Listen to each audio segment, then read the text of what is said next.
I think the vision is to have the sport be more well-known globally and have it be something that people get excited to watch. So that's making it easy to watch on TV. Daytona was a really good venue for making it easily televised. So getting the sport out there and making it exciting for people to watch. I mean, people need to get to know us and the athletes. And I mean, that's why doing podcasts are so great. You guys help share our stories. But yeah, elevating the profiles of athletes and having regular, maybe like a handful of big races that are televised and, get good viewership. And that would provide opportunities for sponsors to be more supportive. Like the sponsor game is quite difficult to make a living, I will say that. Yeah, I think 7-10 years down the road, we would hope to see more athletes making like a respectable living. And I mean, I don't need a $200 million contract with Uniqlo like Roger Federer, but like, even just to make a living would be nice. So yeah, I think that's something that I personally think would be a really big accomplishment.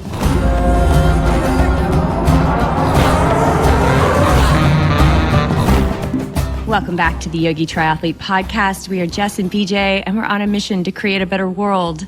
The YTP is the place where we share stories of people looking, finding, and living their purpose. Folks who have followed their hearts, taken risks, and realized that living their dreams comes with all sorts of highs and lows, just like every path in life. But there's something special about that path of purpose that just keeps us forging ahead. We are all here on purpose. We all serve a purpose, and we believe it is our responsibility to seek its fulfillment because you matter. Your energy matters, and your existence is critical to the fabric of humanity. So we all need more of you. Today, we're graced with the presence of Skye Moench, professional triathlete, dog mom, and someone who left her full-time job to follow a belief that she could be really good at triathlon. 2016 was her first year as a professional, but it wasn't until 2018 that she started to feel she was really beginning to tap into her potential. Over the past few years, she's gained much familiarity around the podium and put her name on the map in lights when she took the win in Frankfurt and was named the 2019 European Ironman Champion. She followed up that amazing day with a win at Boulder 70.3 some 5 weeks later. 2019 was no doubt a dazzling year for Skye, and it set her up to land a PTO ranking of 10th in the world amongst her peers. Her resume is impressive, but for us, it was her energy that captured our attention. We followed her race at the Bear Lake Brawl this year, or last year, actually, because it's 2021 now. Yay! And listened to her share her story with Bob Babbitt just days before claiming a 6th place finish at Challenge Daytona, which was arguably the most competitive field we've ever seen in the sport. There was just something about her tone that drew us in. And today we're hoping to draw more of that good energy out for you guys. So Skye, welcome to the show.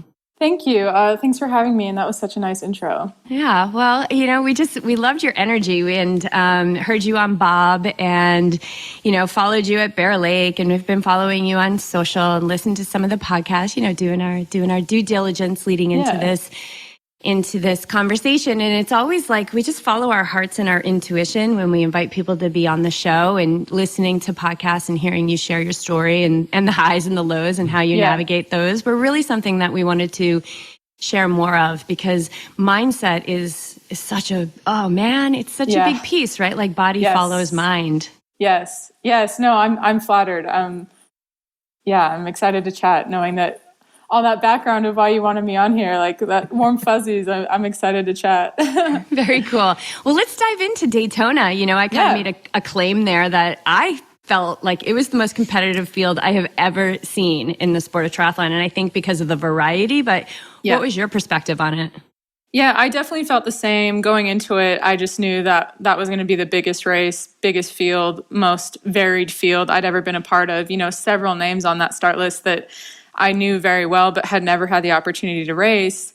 Like Nicholas Spirig, Olympic champion. She does short course. I do long course. We've never crossed paths. So, and that's just one example. It was really exciting for me to have that opportunity to race that field. Especially in 2020. So. How did you approach, so knowing all that stacked up field? I know some people, you've got the visual cue of Lionel, who was just hammering away at 5K intensity and 10K pace. Yeah. How did you change any of your training or your relationship with who was lining up against the field, realizing that really all you can control was what you can control? Yeah, I don't know that we necessarily changed anything specific. There was a lot of chatter about the short course people going to dominate the long course people. But in my head, I knew how tough a flat time trial position bike is. And I know how hard I train in the time trial position. So I was actually excited to kind of go prove that. Like, I'm a true long course athlete. I didn't come through the ITU ranks.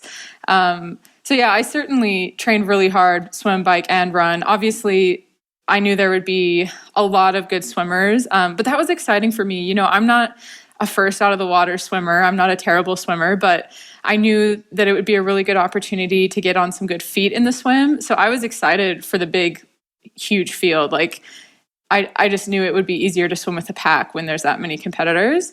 But I knew I'd have to go really hard to even get with the pack. So I guess it was more of a mental preparation. Like, my training didn't really change, I don't feel like. Maybe a bit more intensity overall, but I felt really well prepared and just needed to execute on the day and be mentally prepared for, a race like none other. Yeah.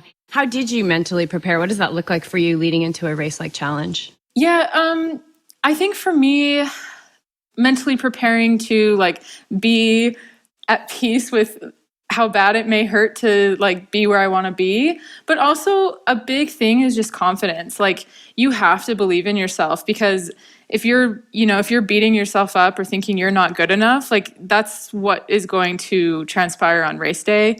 I remember having a conversation with one of my training partners the month leading into the race, and we were just talking about confidence. And I said to her, for her and for me, we can't let confidence be the only difference between us and the women who are beating us. Don't let confidence be the reason we're not going to be higher up the ranks, So, yeah, I guess the short answer is mental preparation for me is confidence. And so when because someone's saying that's great, you're at that professional level, you've proven, so being confident's a little more tipping the scale towards you. But when you have, I'm sure you're human, and you have the moments of oh boy, what have I got myself into? Or you're in the depths of a workout and you're like, I don't know if I'm going to get that 5th or 6th interval in. Is there a tool you use to pull yourself to the moment or out of that thinking pattern that's not serving you? Yeah, I guess it depends what angle I need to come at.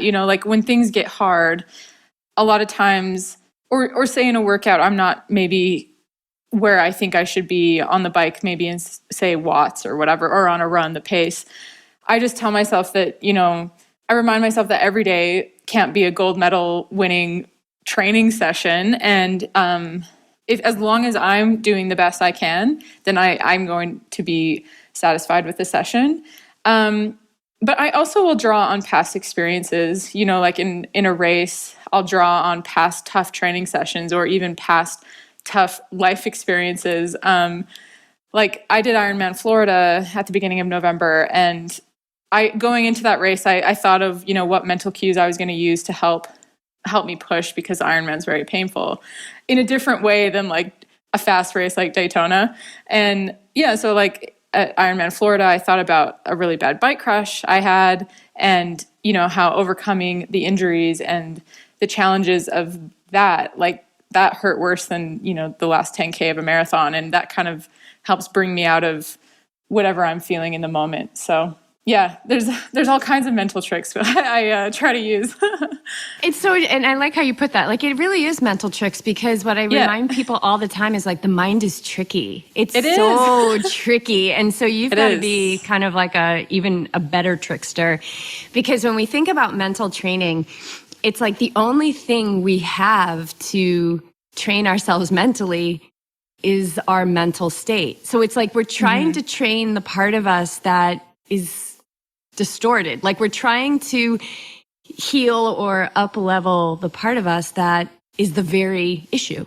Yeah. It's so weird when you think about that. I know, but it's so powerful too. Once you realize, and I'm not perfect at it. I catch myself all the time, maybe in a funk that I know I need to get out of. And I know mentally I can get myself out of it, but it's just having that willpower to do it, You got to choose. Like you have to, like you really do. Yeah, you do. You have to choose, and that's where I think that it's not like, oh, well, you're so lucky because you're so positive, and it's like, well, no. No. Like you have to assert your will to say, I'm not going to live this way anymore, or like that's not a belief that I care to indulge. Because, like we said at the beginning, like body follows mind. It follows mind 100%. It really does. Yeah. So how did your day go at Daytona? I mean, it just felt like it really was like the Oscars. I mean, it was just, everybody was shiny and bright, and it really was so cool. I mean, I've thought about it even in hindsight. It's been about a month now, and it was just so cool to be there with all those big names. And then like the PTO just treated us like royalty. We had all these photo shoots, and then, Bob Babbitt there doing interviews with us, and everyone was just so close. We were all staying right by the speedway. Anyway, so like even leading up to the race, just know it felt like the Oscars, right? Like it was just, it was so fun. But then race day, it was really nice. We had a late start, so you kind of got to like ease into the morning versus being up at 3 a.m. zombie mode, getting ready for a race. So for me personally, though, I was really calm and just excited.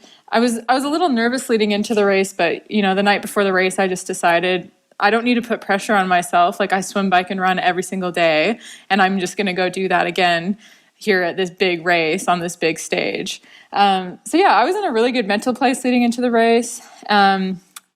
Just a quick step by step, like the swim, I got a really good start. It was definitely chaos, so many swimmers. But like I mentioned, I knew that if I just swam hard and could get on some fast feet, then I would be able to hang on through the swim. Just have to get through the first initial chaos of a swim start. And I was able to do that. I was quite happy with where I came out of the swim.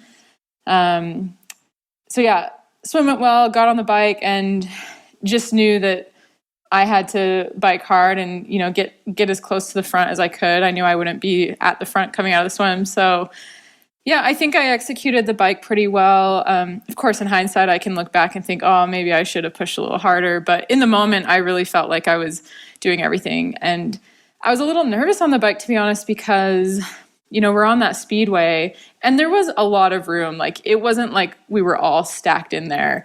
I think a lot of people were nervous about having 40 athletes on this tiny track, but it really wasn't the case. However, I was still very nervous about passing athletes and the 20-meter draft rule, and just making sure I was very intentional and not risking some penalty that would cost me 2 minutes or 5 minutes if you got 2.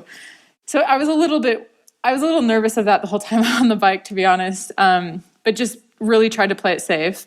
And then, I didn't know where I was on the bike. I figured I was pretty close to the front given the women I was around. But I had no idea exactly where I was until probably like lap 3 on the run. I finally saw on the Jumbotron that like Paula Finley was in the lead, and I could hear Belinda Granger's voice talking about how she was leading the race by like 3 minutes or something, or probably more. And then I figured, oh, okay, so she's Paula's winning. And then I could see who was in front of me at that point. Like I knew who I got off the bike with. And anyway, I kind of did the math and I'm like, okay, I think I'm in 5th or 6th at the time. So anyway, I just ran hard, and the run didn't feel as good as I was hoping it would, but I think it was still a good run. So yeah. How does one do math on the run? Because that's always seems to be challenging. Well, I'm an accountant by education, so math comes really naturally to me. I actually love doing math during races and workouts. So I'm very used to like crunching numbers as I'm training or racing. That's my strength, I guess. That is such a gift. That is because there's been times I've been out there, I'm like, oh my God, am I going to make the cutoff? Or I think I might win. I might actually win. Like nobody's around. And then you're like, whoa, hold on a second. 2 + 4 is not 20. But I mean, like there was no room for error. So I was looking at the results today. I mean, I think it was like it was like 40 seconds off from 5th place and like a minute from 7th. And then it was like 8th was right there and 9th was right there. And really like from Paula to like 25th place was only about 15 minutes, which is, I think that's pretty insane. That just shows how every second counted. And a penalty is, I mean, detrimental. Huge. And that's why I was so careful on the bike and so paranoid, to be honest. I was definitely paranoid that whole ride, just because I knew, 2 minutes, that's 10 places at least. Like, that's going to just kill me if anything happens. And yeah, I guess that's one way I mentally prepared as well for this race, is just understanding that every second would count. And I was literally practicing putting my socks and shoes on like the night before in my hotel room and timing it, just making sure that I, like, mentally it was ingrained, like, okay, when I grab my shoe and my finger goes in this loop and then, just slide it on. I just needed the muscle memory just to be so ready, because I mean, not fortunately, but yeah, I was 40 seconds behind Amelia, who was in front of me. But it could have been 10 seconds. And if I would have looked back and seen, like, oh, if I just would have put my shoes on faster, or run through transition faster, that would have been frustrating. But yeah, I feel good about everything I did to prepare. So, what can you say about the performance of Paula? Because we just had Paula and Eric on there, and she seemed pretty calm and collected. What was your perspective of that? I will say, leading into the race, I saw Paula, and even race morning, I saw Paula, and Paula looked extremely fit. And it's not all about what you look like, but like, you can just tell when someone's like had a really good training, and she just seemed calm. And, I've raced Paula for the last few years, and just looking at her, and I'm not meaning just physically, but just everything, like, you could just tell, at least I could. I thought, Paula's probably going to just go freaking win this. I mean, I knew she comes from ITU, and just she's a great athlete. And yeah, I mean, I probably would have bet something on her winning the day before. So you weren't surprised? No, I wasn't surprised, and I was so happy for her. Honestly, Paula's so lovely. I mean, most people are very lovely in the sport. So, but yeah, Paula's so nice and calm and humble, and yeah.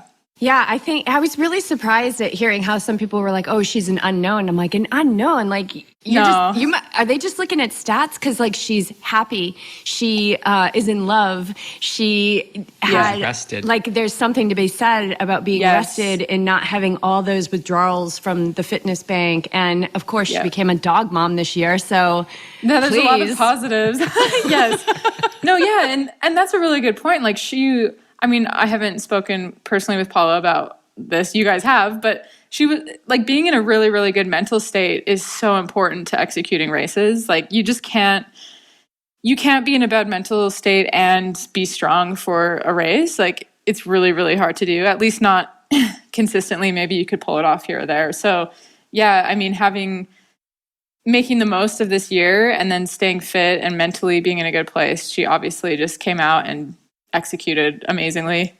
I guess in hindsight, I was a little surprised, and not to discount Paula, she's an amazing athlete all around, but I was surprised, like, how off the front they were on the bike, which I didn't know in the race. But then looking back, I'm like, wow, they really wrote a lot of time into everyone, Paula and Lisa. So, I mean, kudos to Paula. All her garage indoor training really paid off. So I know.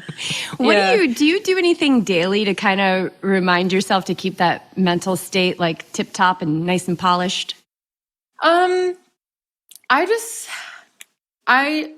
try to just like live my best life every day, and just make sure that everything I'm doing is making me happy and like making sure it's getting me where I want to go. And that sounds really selfish, but like, it's everything.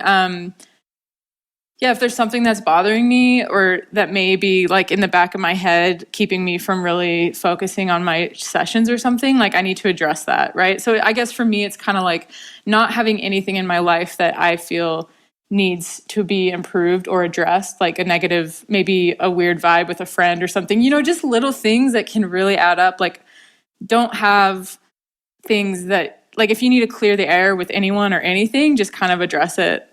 That's just something I've really been trying to practice lately. But yeah, generally I try to stay positive. And again, I'm not perfect. Like, I was in a funk 2 days ago over something and I had to like pull myself out of it. But just trying to keep it all happy. So in your I think you had a few videos on your YouTube channel, and Matt's your husband, right, Matt? Yes, Matt. Mm-hmm. And so he asks you every day, or you guys have this agreement where you ask if you're living your best life. Have you ever said no? Have you ever said not right now and then shift?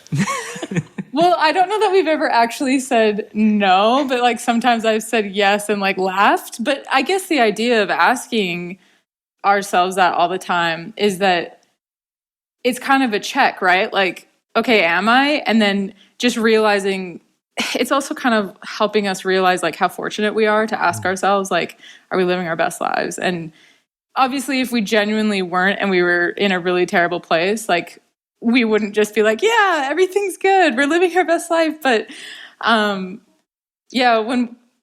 the mindset, we got our license plate to say best life. Like that's kind of our awesome thing. Yeah.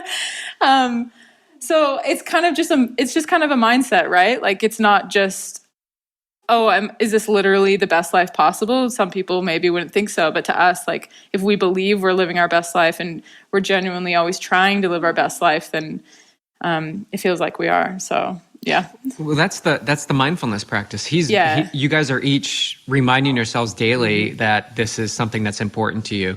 And if it ever shifts in another way, you're onto it so quickly that you can make adjustments so that you're back in line with what's bringing you happiness. Yeah, totally. And I think that's something, in a relationship, two people, I think that's something I've really brought to our relationship. Like I'm very much not afraid of like, not confrontation per se, but just like I said earlier, if there's an issue in my mind that I see, then I want to address it. Like, so, if there's something between my husband and I that I'm like, we need to talk about this, like I just address it head on. I'm like, I'm not going to sit and stew over this. So that's part of us living our best life. So yeah. And I think it's like life is so precious. It's so precious. And I know you had already mentioned that you had that pretty hard bike crash, and it's like being so thankful for every day that you get. And by saying like, are you living your best life? To me, that's just this reminder, like no matter what's happening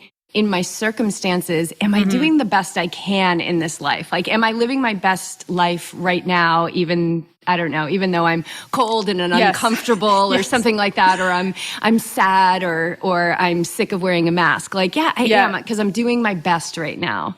And that's exactly it, right? Like it's the reminder and living the best that you can with what you have. I mean, that's all we can do. So we're big on that. So you nailed it. Let's switch gears a little bit from the Oscars to the Bear Lake Brawl, which was like super bare bones. I just loved it. Like what a return to racing, like just gritty and talk about cold. Freezing. But you had, and I don't really know, but to the detail, but you had a hand in kind of putting that together, didn't you? I did, yeah. Tell us about that. Yeah, so I'm a member of the PTO and I serve on the athlete board for the PTO. And, the Professional Triathletes Organization came out and said, we want to help support some local races and put in prize purses so professionals can race. So another pro in Utah, Nick Chase, he brought it to my attention. He's like, hey, I'm going to email Bear Lake or the PTO and see if we could get this to be a pro race. And I'm like, oh, that's a great idea. I'd never done the Bear Lake Brawl, but I've been to Bear Lake and I know it's like a pretty amazing venue.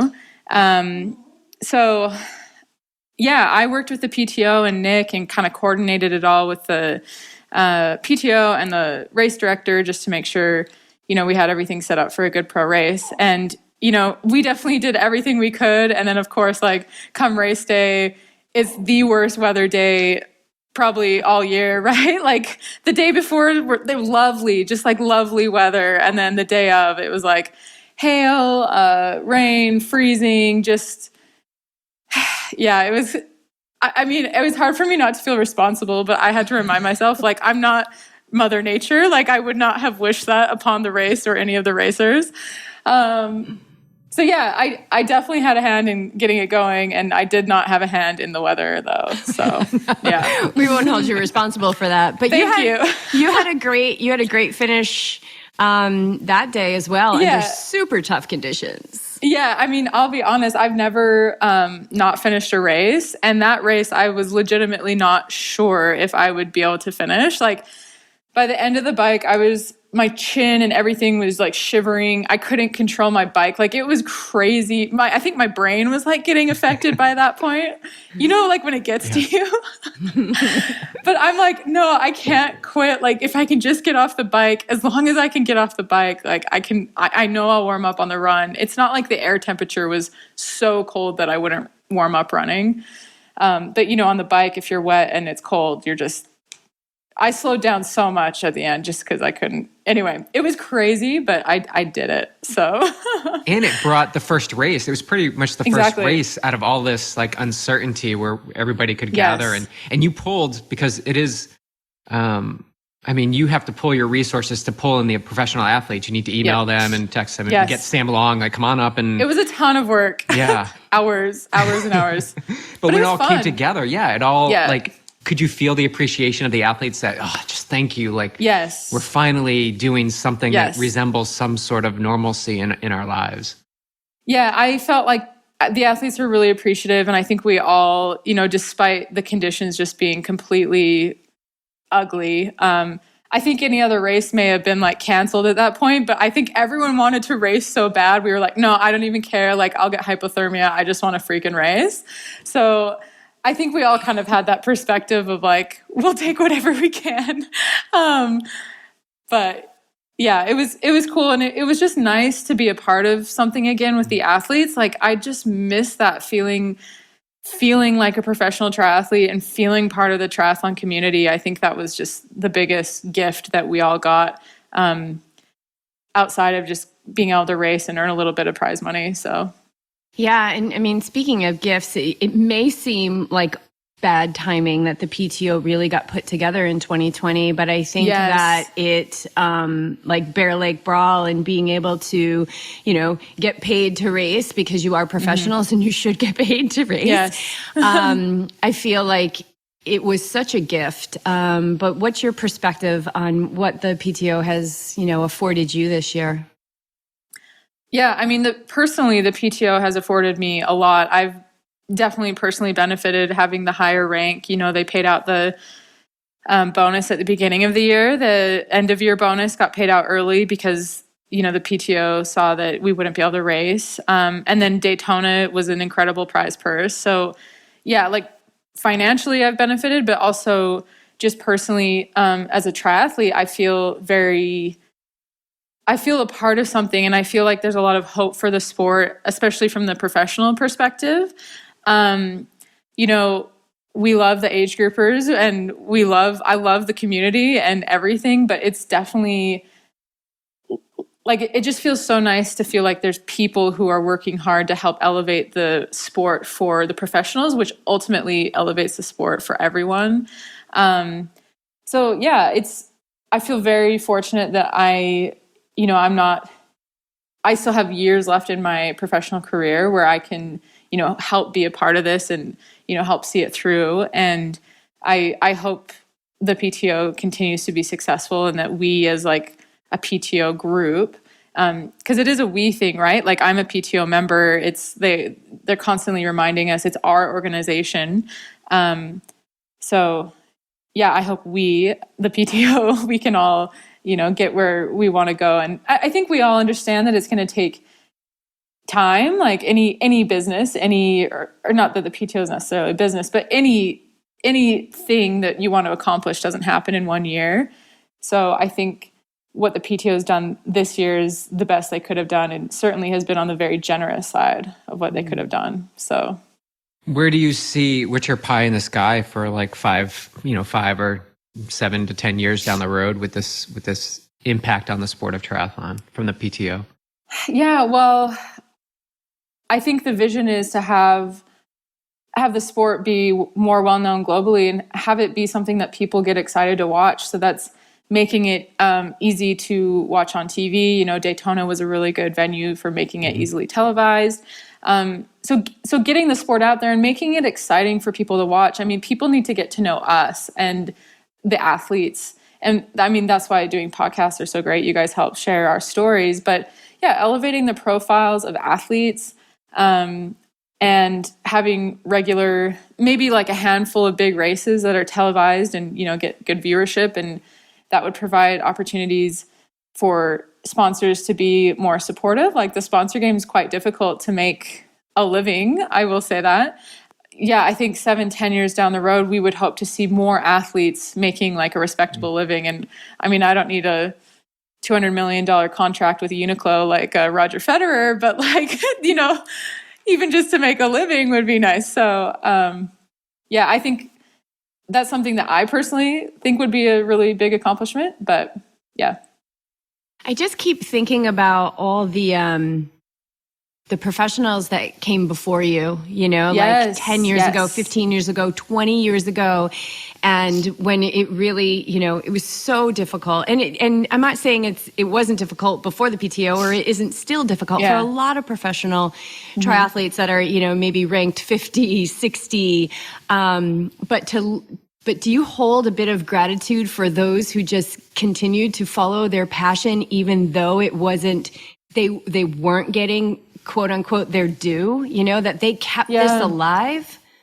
Yeah, well, it's interesting because there certainly are a lot of athletes who have come before, me and the generation I'm in of professional triathlon. But I've also heard from other pros that it's gotten harder. Like it used to be easier to get sponsors, and some of the big races have come and gone that have paid out big prize purses.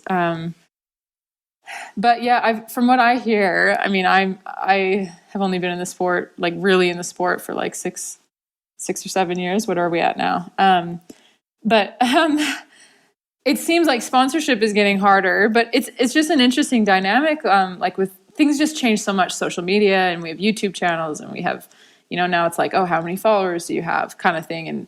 And whereas before, I think it was like, if you perform well, then you got sponsors, right? Because there wasn't a number of followers behind your name or something. So, but I do have a lot of gratitude, absolutely, for the athletes who, did this out of like the love for the sport. And honestly, like I have to remind myself of that when I'm rejected, right, from sponsors. Like I have to remember why I'm doing it. And I think,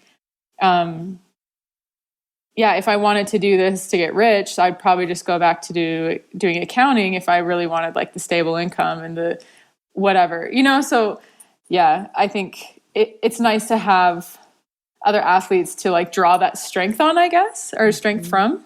So yeah. Let's talk about your background. Like what got you into sport? Did you love sports as a child? It's interesting because I wasn't like a big sport kid. I wasn't enrolled in, 20 sports growing up. It's funny, when I was really young, I did some gymnastics and stuff, but I was never like a phenomenal youth athlete at anything. But I got into running pretty young. My sister was into running, and my dad coached like a track and field local kind of team. So running was always something that was a part of my life, and I enjoyed it.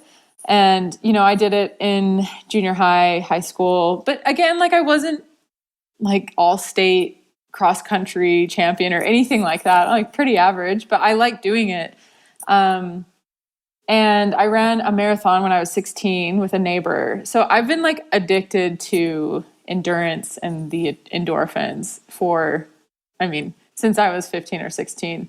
So that's really what kind of got me into the endurance and triathlon scene. And then how did the job come into this? How did the tax position come into this? If you were having fun in sports, and did you have to strike a balance with that early on? Yeah, well, I guess running just became a thing that I really liked to do. It was definitely like my mental outlet, huge mental outlet for me. I kind of got to the point where it's like, if I didn't run in a day, I just felt so ornery. Like I just needed to go break a sweat and then we're good, So yeah, I just kept up running all through school. And then I don't have a trust fund or anything. So like I had to work, I had to work through school, and then I got a job, and it just seemed like, I settled into this great career, in accounting with the Big Four, and, you know, kind of opens any kind of door you want in accounting or finance world. But how that came into play, like, I just got bored at it, I guess. Like, I didn't feel challenged enough. And that's where I love challenging myself athletically, even through all of that. Like, I did a lot of half marathons or like local hill climbs on the bike sort of thing, some triathlons. And I just knew that was something I really, really loved to challenge myself on. But I'd never had a coach, like a proper coach outside of like a high school cross country coach. So yeah, that's where like my self-belief came in, and I just had this crazy idea that I thought chasing triathlon as a professional would be more fun than doing taxes at my desk 12 hours a day. So did you have, when you made that decision, were there people like Skye, no, do not go down this path? Well, you know, that's the benefit of being like completely financially and everything independent. Like, I didn't have to answer to anyone but myself. So yeah, I was completely self-supported financially. And obviously I would gain a lot of mental and emotional support from family and friends. But like, I think the financial decision is the big one with professional triathlon, because it's an extremely expensive sport and then extremely difficult to make a living at. So yeah, I talked to friends and family about it. But I again, it was my decision to be made. So like, I would tell people and no one was like, oh, that sounds like a really bad idea. Most people, I had some friends that were like, absolutely do this. Like, YOLO, you only get one shot. I wish I would have done, you know, been a little more daring. But then, you know, I do feel like maybe some people who are a little like older and wiser in my life, maybe like in-laws or parents or my boss, they were supportive, but you could tell, at least I felt like they were like, okay, like whatever you got to do, get this out of your system. Like, I mean, obviously they knew I was a very ambitious and hardworking person. I hadn't like failed at anything big up until that, like at that point in my life. I'd accomplished a fair bit, but I don't think people necessarily understood why I would want to quit like this steady job to just chase this dream, you know? But like, that's not their decision to be made. It was me. I'm the one who has to like live with myself and live with these gut feelings that I have every day. So, and you're really determined. You just said that you're ambitious, and I'm glad you gave yourself that kudo, because you kind of grazed over like, you know, I worked during college, but I read, you know, that your parents had said, you know, we don't have, you know, the money basically to send you to your dream school, and you went out and you got 3 jobs and you got your bachelor's and your master's, and you walked away debt free. Oh yeah, that's still one of the things I'm most proud of. And I worked really, really hard, and this is no offense to anyone listening or anyone's decisions with how they support their children or not, but I just feel like it would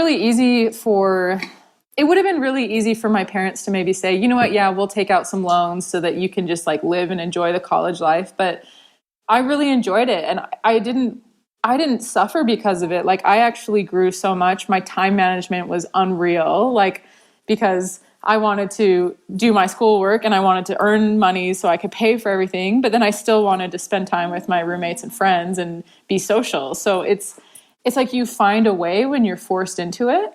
And that's honestly something I still enjoy now. Like, I took on more tax accounting contract work last year when there was like no racing going on, because I just needed something to force my hand to be like more productive and more like occupied in my mind, if that makes sense. Like, anyways, I think had I just had this handout, it wouldn't have meant as much to me, like my education or any of the sacrifices I made. And I just think the fact that I own that completely really showed me that I'm capable of anything I want to do. And, you know, that's probably what gave me the guts to go part-time at my job and chase triathlon, because I'm like, well, I can do it. I'll find a way. I know how hard I can work. And that's kind of, when people ask me my background with sport, I'm like, okay, yeah, I've been running for a really long time, but really like my background is hard work. Like, I just know how to work hard. And that's that's a lot of it. So where does that come from? Like, where does this determinism and also this kind of this baked in bit of optimism that you have with your parents? Is it somebody growing up, or is it just you? Well, I think part of it is just me, but also like I didn't have a super, charmed upbringing.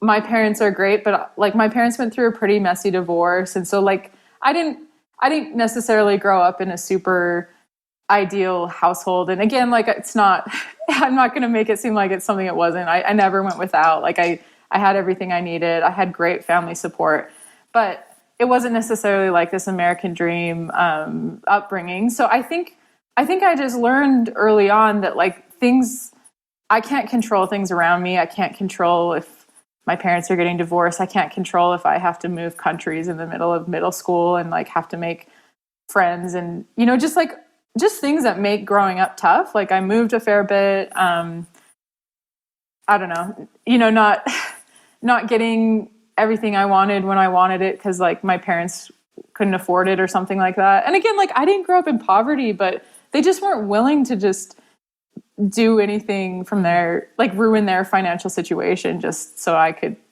have the latest and greatest or whatever. So I think I just realized that life was going to be what I made it. And I do remember though, like even in college, or shortly after I graduated from university, like I had my job secured. I had my master's degree. I had no debt. Like I was in a really good position. And I was 22 years old or something, like really good position. And I was still I remember getting in a like sad place because I just moved cities by myself. I didn't have a lot of friends. And I was just in a grind. Like I went to work and I studied for my CPA exams. And it was just kind of depressing. Like and I don't want to use that word lightly, but like I just wasn't in a good mood all the time. And my mom just said to me, like, you have so much to be grateful for. Like you just need to look around and see what you have. And like you can't complain like where you're at. You've worked really hard. You're an amazing, you've accomplished all these things. Some people would kill to be in your position. And I think that's another thing that kind of woke me up when I was in my early 20s. Like, okay, yeah, I don't know. Like it's kind of like you need these reminders. Mm-hmm. Yeah. So anyway, that's a long answer. I've rambled on. No, oh my gosh, I love that. Yeah, I think people really appreciate that. Yeah. Yeah.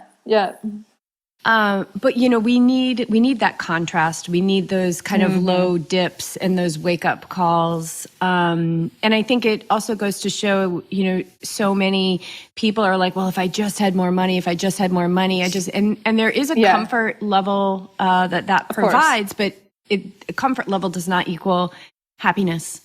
And gratitude is a muscle that we must flex because we can gloss over a lot of the beauty in our life because it's normalized. Yeah, no, absolutely. And I think that's something that I've really tried to ingrain in just everything. I mean, there's so many little things to be grateful for. So you just have to think about them. Yeah. In that contrast, I'd like that just mentioned that the contrast, so you can see sometimes when people aren't grateful, they feel they're obligated or they feel like their right is to have something. And so that contrast, at least in my experience, it exercises the muscle within me to be even more gracious and to come back to like, yeah, I can see that. I can respect that that's where they are. But I'm just so thankful and grateful that I'm physically capable of pulling myself out from a devastating crash to come back and perform probably better than ever in my life. Yeah. And it kind of comes full circle to what we were talking about earlier, like living your best life. Like that's also just like a gratitude thing, right? Mm-hmm. Like, feeling grateful for everything you have, and that's why you're living your best life, sort of thing. But yeah, absolutely, the contrast is huge. Yeah, we need it. And as a professional athlete, you're going to get contrast all over the course. Like you're going to get contrast in every training session. So let's actually talk a little bit about your training. You trained already this morning? Yeah, I had the 2.5 hour bike workout. Nice. Yeah. How was that? It was good. Yeah, we're just slowly building back up. I had a couple weeks like completely off after Daytona, and then we got to the holidays, and I just had like 1 or 2 little sessions a day. So yeah, we're kind of building back up, trying to get an idea for what maybe we can plan on in 2021. But as you know, that's difficult. So yeah, I'm just enjoying training. It's all a little more painful than you'd want it to be right now because I'm not as fit as I was a month ago. But yeah, I love training, and I love the structure and the endorphins. I love it all. So yep. So what is the structure of your bike? Like what does today look like in terms of intensity or intervals, just to shed a light on what people are doing in this off season? Yeah. So I live in Salt Lake City, and it's winter, and I'm not into being cold outside. So I do all my winter bike training if I'm home on the trainer. So like today kind of seemed like it would mimic maybe an outdoor ride, but basically just kind of soft intervals to mix up the training. So I did like a 10-minute warm up, and then I did 70 minutes of kind of moderate efforts, like 2 minutes on, 8 minutes off, 4 minutes on, 6 minutes off, just kind of building up a ladder and then down, and just moderate. So like tons of rest generally. And then I did another 70 minutes of it at a more medium effort. So my training's all based on feel. Obviously I'm aware of the watts I'm capable of, but I'm not staring at the screen like, okay, I got to hit 200 watts for this. So yeah, I did a round of medium or moderate and then a round of medium efforts. So nothing killer or crazy, but just kind of like getting my legs back in, and used to pushing a little bit hard, but it wasn't crazy. Is it challenging not to be so dialed into numbers, or is it actually refreshing coming from your tax work just to kind of like tap into feel?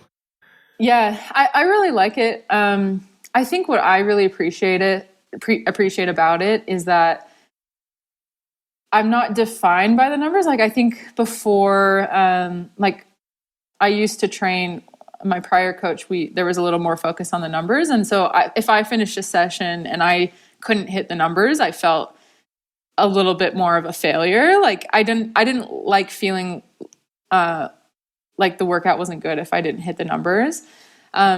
So I've been able to like shift my mindset, right? Where it's like, okay, well, usually I can hit 20 watts higher than that, but I was literally trying the hardest I could. So that's my best for today. I guess I just like that there's not the pressure of here's what you need to hit today, because what's a hard effort one day may be like not that hard another day. Like that's just how it goes. Yeah. And your body's like, you're always changing. Your cells are always changing. Every day you're going to be different. And like we touched upon with Paula, like things in her life are really in a good trajectory. Like there's things in our life, like, different stresses, or maybe you had to clear the air with somebody before you got on the bike. And, that's all going to affect what those numbers are. And so with your training, and you train with Cam Watt? Yeah, Cam's my coach. Yep. And so what does that training look like? Do you get, like, if it's feel like that, is it really customized to like, okay, how did you feel today? And now we're going to determine what tomorrow is. That might be more of a question for Cam since he's the one that tells me what to do, but he does. I pretty much get my training like the day before. I don't know what I'm doing tomorrow. Yeah. I love that. That's how we train our athletes. Yeah. Yeah. And it makes it hard for planning sometimes, but I just know that my life revolves around training, and I think most people know that too.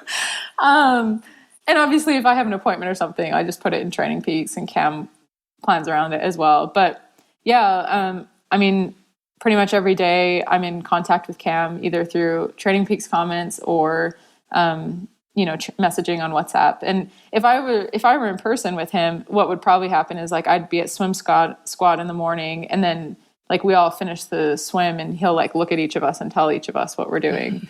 So literally you'll get it like an hour before you're supposed to do it. So yeah, I usually would go to Australia, around this time to see Cam and train with my squad, but no one's going to Australia right now. No one's going to Australia right now. No. Are you missing that community, the community piece? Being in Salt Lake too, I mean, you're going to be indoors for a little while at least. Yeah. I mean, I might get out to the desert here later this month by myself, but or with my husband. But yeah, I do miss that. I mean, having squad mates and the social aspect and, you know, getting pushed, especially in the swim, it's really valuable to have Cam on deck watching and then, you know, swimming with other people.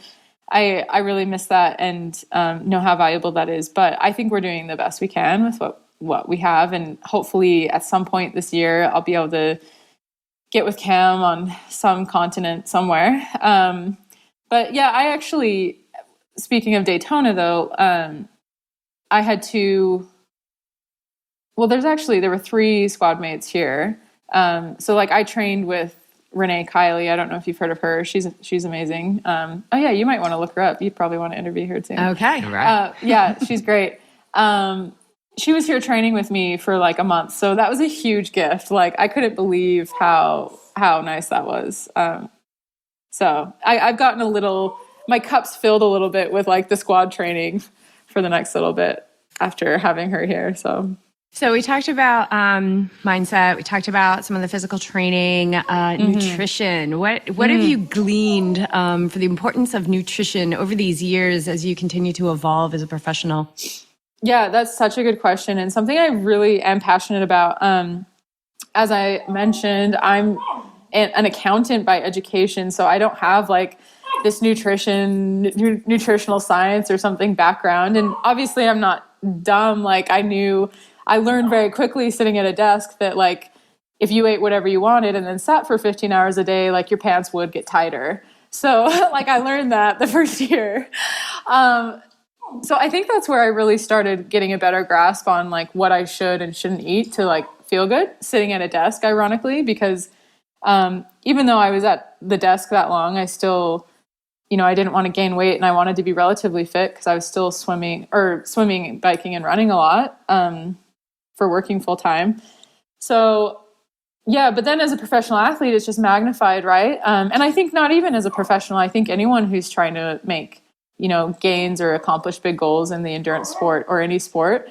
So I've actually really taken ownership of that. Like I've met with a nutritionist, and I've read books, and there's a lot out there. Okay, I'm sorry. My dog's like barking to go outside. I love Can it. you hear him? Yeah, I love it. Okay, we'll just leave it. No, it's awesome. Maybe I'll go let him out. Go let him I don't out, know. yeah. Go let him out. Okay, I'll let him out. Go let him out. So awesome. He's like, I want to go play in the snow. I just didn't want it to turn into like this game of like he'll think he wants out and then he's like, no, I want to come back in and it's cold outside. Anyway, so the nutrition thing. No, I've taken a lot of ownership. Like I said, I met with like a sports nutrition dietitian. I've read books and there's so much out there and there's so many diets and, you know, claims and everything. But I just realized that I needed to figure out what worked for me and kept me happy because like, I'm not going to starve myself. I need to have a really healthy relationship with food and understand how it really can help my performance. And so just in the last couple of years, I feel like I've gotten to a really good place of knowing what I need to do to perform my best and to be at my best, like physical state for performance and racing. So I'm pretty traditional. Like there's nothing crazy I do. I just feel like I generally eat well, like real whole foods. And in training, except in training, like in training, I'm all about like fueling my training, carbs. I mean, whether it's a banana or like a handful of gummy worms, like literally just like carbohydrates, fuel the training. Recovery, I'm huge on getting in like a recovery shake immediately after a tough session. And then just eating well and all the fruits and veggies and, you know, good whole foods. So I try to stay away from too much refined. Like I don't do a lot of pasta or anything. I'd rather do like sweet potatoes versus, you know, a thing of pasta or something. But yeah, I think everyone has to figure out what works for them, but I don't try anything crazy. And it really works for me to eat a lot when I'm training and recover. And I think that's a key for staying injury free. Like, not to toot my own horn and I'll knock on wood because I could break my leg tomorrow or something crazy. But like, my biggest injuries have been like from crashing my bike. Like I hit the pavement going 30 miles an hour. That's why my bones broke. So, I don't get a lot of injuries or weird niggles. And I attribute that to really prioritizing nutrition and eating enough, because you can't maintain the training and racing if you're not fueling your body well.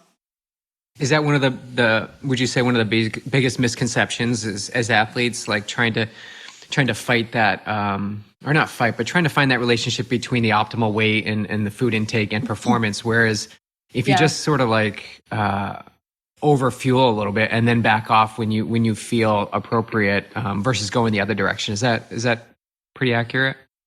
Yeah. So I think from what I've seen, and maybe what I've even experimented with, is like not eating enough. And I think we really underestimate how powerful just feeding our bodies what it needs can be in not only like enhancing our performance, but just helping us recover and stay healthy.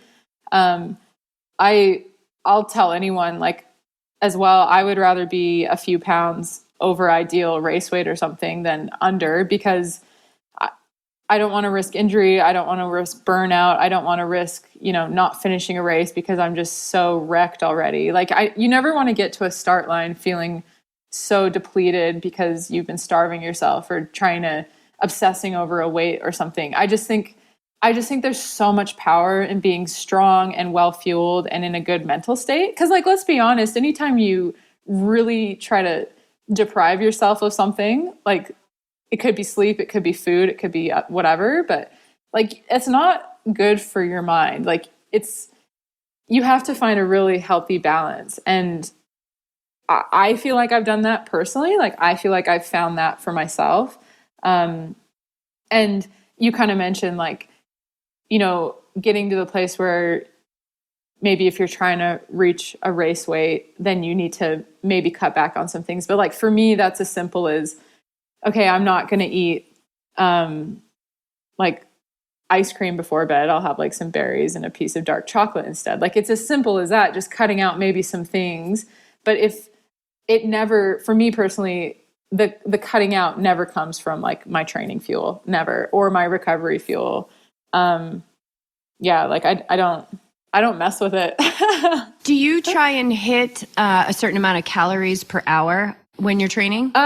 Yeah. So my kind of method is, I try to eat about half of the calories I think I'll burn. And of course that varies a lot, but I feel like in training, usually it's like, if I'm doing a harder session, it's usually around 500 calories an hour, I would say. And that could be on the light side, depending on how intense the session is. But yeah, I would say I aim to put in like 200 to 300 calories an hour. If the session's over like 90 minutes, like an hour session, I wouldn't necessarily force down 200 or 300 calories. But that's the other thing with me. Like, if you saw my training area, like I've got like stashes of nutrition kind of everywhere. And even like if I go on a 5-hour ride, I always overpack by probably like maybe like 500 to 600 calories, because I just don't know how I'm going to feel that day. Like, some days you can get away with it and you can just have like one bar over 2 hours or 3 hours and you feel fine. But some days you're just starving. Like, some days I am just hungry, and maybe that means I should have eaten more for dinner the night before, but then I listen to my body, right? And really fuel during the session. Like, I never would say, oh, I'm not going to eat that if I'm hungry. Like, you just have to know when your body needs it. And I give my body what it needs. Yeah, absolutely. Yeah, it's so important. Like, I went out the other day for a ride, and towards the end, like, I could tell I was running out of fuel. And I'm like, what? That's so silly. Why did I do that? Yeah. And it's like, okay, note to self. Now apply that for your next session. Like, don't do this again. Like, that's such a silly mistake to make. But it's that contrast, right? It's that reminder. Because maybe I was getting a little too automatic or whatever. And it's that reminder to kind of bring me back to the basics. Yeah. And it's like, sometimes I'll just throw in a couple extra gels because they're little, and maybe I wouldn't normally eat gels, but man, if you're bonking or if you feel like your body needs it, like, you'll be so glad you have that gel that maybe you don't really like. Yeah. The bottom of the drawer. Oh my God. Yeah, exactly. We're totally at the bottom of the drawer gels right now. Like I'm having orange. I'm like, oh. But super grateful when I need it. That's for sure. As we wrap this up, I just want to touch again back on this mental piece and see if you have any words that you can share for somebody who, maybe battles with doubt or a lack of self-belief or confidence. And that always kind of seems like their wall of resistance, even though they've got big goals, even though they're showing up for the work. Yeah. This is also something I feel very strongly about. I think we all need to be like our biggest cheerleader, because I just really feel like no one else can care about what we want to accomplish more than ourselves, no matter what, right? Because even like your partner or something, they care deeply about you, but we are the ones who have to live with our everyday choices and with what we've accomplished and things. So I just think we all need to be kind to ourselves, and we all need to really believe in ourselves like no one else can. And don't worry about what anyone else thinks, because we're all caught up in our own worlds, right? Like we're all caught up in what we're trying to do, and we have to live with ourselves. So if there's something that someone believes that they can do, then do it and go for it. And you don't need to explain it to anyone. And yeah, some people might think you're a bit crazy and whatever, but there's so much power in self-belief. And I think the people who are the most successful, like they believe in themselves and they work really hard for what they want. And yeah, having great support really helps. And it absolutely does. And I hope everyone has some form of support from someone or a group or whatever. But at the end of the day, like the motivation and the drive has to come from within. And yeah, that might be a muscle some people really have to work on as well, but it's very powerful. So yeah, that's awesome. Thank you so much. I appreciate your generosity and sharing all your wisdom with us today. It was so nice to spend this time with you. We really appreciate it. Yeah, thank you so much, thank Skye. you. Yeah, thank you so much. Great to chat with you both.